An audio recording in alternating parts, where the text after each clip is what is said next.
2월 2일 화요일 새벽입니다. 다니엘 7장 1절에서 14절까지입니다. 바벨론 벨사살 왕 원년에 다니엘이 그의 침상에서 꿈을 꾸며 머릿속으로 환상을 받고 그 꿈을 기록하며 그 일의 대략을 진술하니라. 다니엘이 진술하여 이르되 내가 밤에 환상을 보았는데 하늘에 네 바람이 큰 바다로 몰려 불더니 큰 짐승 넷이 바다에서 나왔는데 그 모양이 각각 다르더라.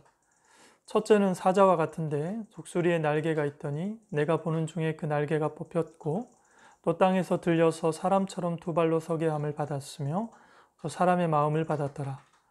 또 보니 다른 짐승 곧 둘째는 곰과 같은데 그것이 몸 한쪽을 들었고 그 입의 이 사이에는 새 갈빗대가 물렸는데 그것에게 말하는 자들이 있어 이르기를 일어나서 많은 고기를 먹으라 하였더라. 그 후에 내가 또 본즉 다른 짐승 곧 표범과 같은 것이 있는데 그 등에는 새의 날개 넷이 있고 그 짐승에게 또 머리 넷이 있으며 권세를 받았더라. 내가 밤 환상 가운데 그 다음에 본 넷째 짐승은 무섭고 놀라우며 또 매우 강하며 또 새로 된 큰 이가 있어서 먹고 부서뜨리고 그 나머지를 발로 밟았으며 이 짐승은 전에 모든 짐승과 다르고 또 10뿔이 있더라. 내가 그 뿔을 유심히 보는 중에 다른 작은 뿔이 그 사이에서 나더니 첫 번째 뿔 중에 셋이 그 앞에서 뿌리까지 뽑혔으며 이 작은 뿔에는 사람의 눈 같은 눈들이 있고 또 입이 있어 큰 말을 하였더라.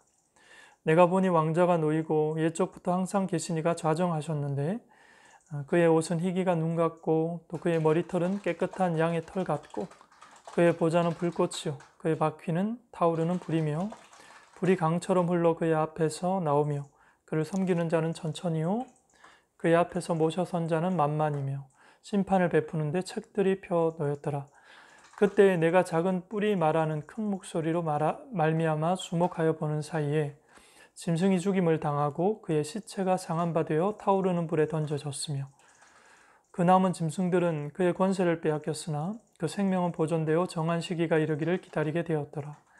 내가 또 밤 환상 중에 보니 인자 같은 이가 하늘 구름을 타고 와서 옛적부터 항상 계신 이에게 나아가 그 앞으로 인도되매 그에게 권세와 영광과 나라를 주고 모든 백성과 나라들과 다른 언어를 말하는 모든 자들이 그를 섬기게 하였으니 그의 권세는 소멸되지 아니하는 영원한 권세요 그의 나라는 영원하지 아니할 것이니라. 아멘.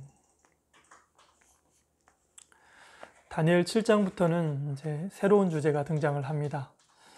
1장부터 6장까지는 다니엘은 왕의 꿈을 전해주는 전달자 혹은 지혜자의 역할을 담당했습니다.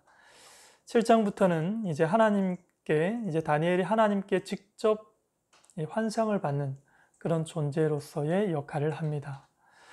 그래서 오늘 다니엘은 바벨론이 멸망하기 직전이지요. 바벨론 왕 원년에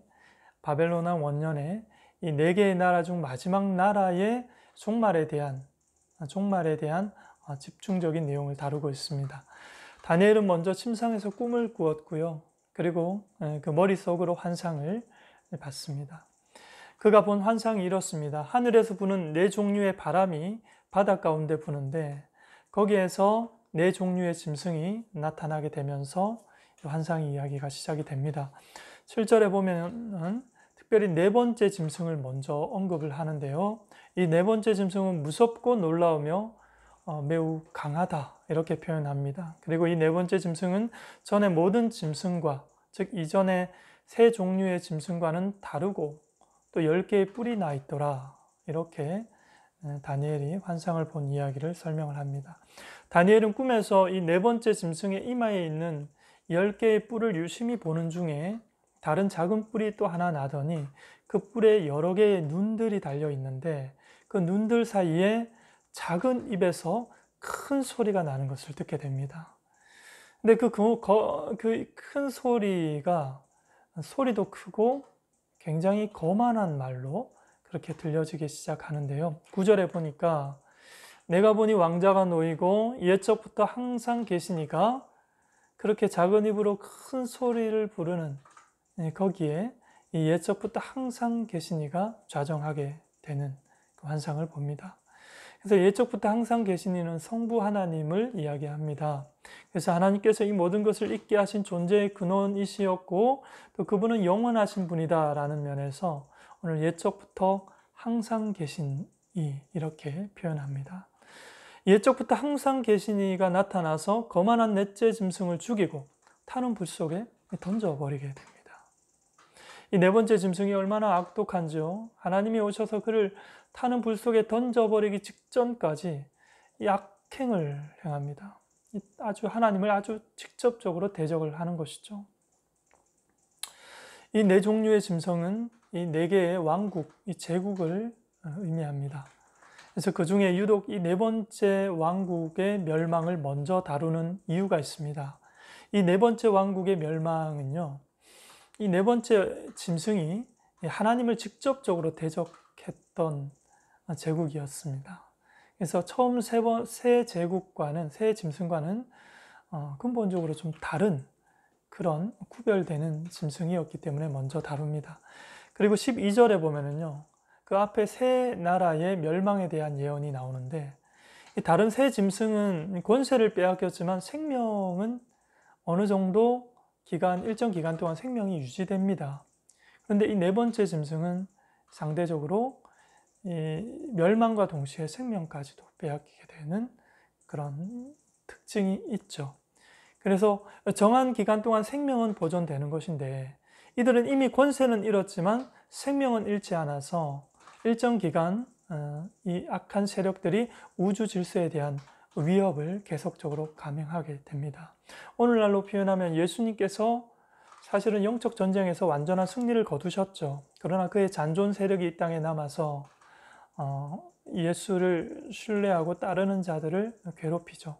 그런 면에서 우리에게 그리스도의 남은 고난에 참여할 이유와 상황과 현실이 우리에게 주어져 있는 것이죠. 이어서 이제 13, 14절 거의 마지막 절이죠. 여기에 보면 다니엘 환상의 절정을 다루고 있습니다. 다니엘이 본 심판은요, 세상 나라들의 멸망으로 끝나지 않고 예수께서 오셔서 하나님의 나라를 세워 가십니다. 이 땅에, 하늘에서 그 나라가 이루어진 것처럼 이 땅에서 예수께서 그 나라를 이 땅에 가지고 오셔서 이루어 가시는 거죠. 그래서 13절에 내가 또 밤 환상 중에 보니 인자 같은 이가 구름을 타고 이 땅에 와서 옛적부터 항상 계신 이에게 나아가서 무언가를 받습니다. 옛적부터 항상 계신 성부 하나님 앞에 인자 같은 이 예수께서 오셔서 무언가를 받습니다. 그래서 14절에 그에게 권세와 영광과 나라 이 세 가지를 받게 되는데요. 모든 백성과 나라들과 다른 언어를 말하는 모든 자들이 그를 섬기게 하였으니 그의 권세는 소멸되지 아니하는 영원한 권세요 그의 나라는 멸망하지 아니할 것이다. 그것을 예수님께 주셨어요. 소멸되지 아니하는 영원한 권세를 주시고요. 멸망되지 않는 영원한 나라, 그리고 모든 자가 그를 섬기는 영원한 영광을 예수에게 전합니다. 그 영원한 왕권을 받으신 예수님의 모습을 지금 다니엘은 꿈과 환상을 통해 보고 있는 것이거든요. 그 심정이 어땠을까요, 여러분?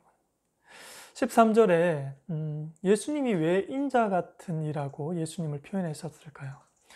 그분은 앞에서 말한 짐승들과는 구별된다라는 것입니다. 여러분, 사람이 짐승이 되었습니다. 그리고 성자 예수님은요, 인간의 모습으로 이 땅 가운데 오셨습니다. 구별이 되죠. 그리고 요한계시록, 특별히 요한계시록 1장과 14장 두 곳에 보시면은요, 이 다니엘 7장 13, 14절에 근거해서 이 구약 성경에서 예언된 메시아가 예수 그리스도로 말미암아 성취되는 것을 그렇게 표현하고 있는 것을 보게 됩니다. 요한계시록에도 인자 같은 이라는 이 단어를 그대로 가지고 가서 사용하게 됩니다.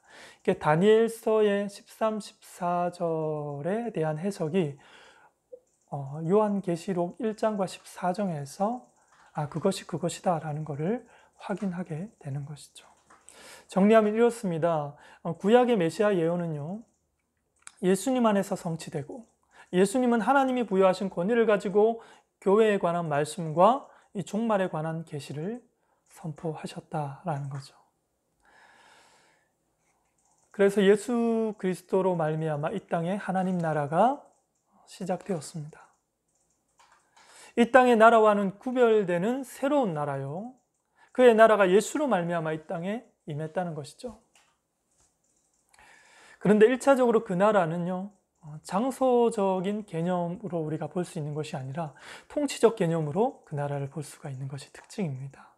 그분의 말씀을 존중하고 또 순종하는 사람을 통해서 확인되어지는 하나님의 나라입니다. 그래서 하나님 나라가 이 땅에 임했다고? 증거를 대봐, 증거를. 이라고 질문하는 사람들에게 우리는 그 증거를 어떻게, 그 하나님 나라를 어떻게 보일 수가 있습니까?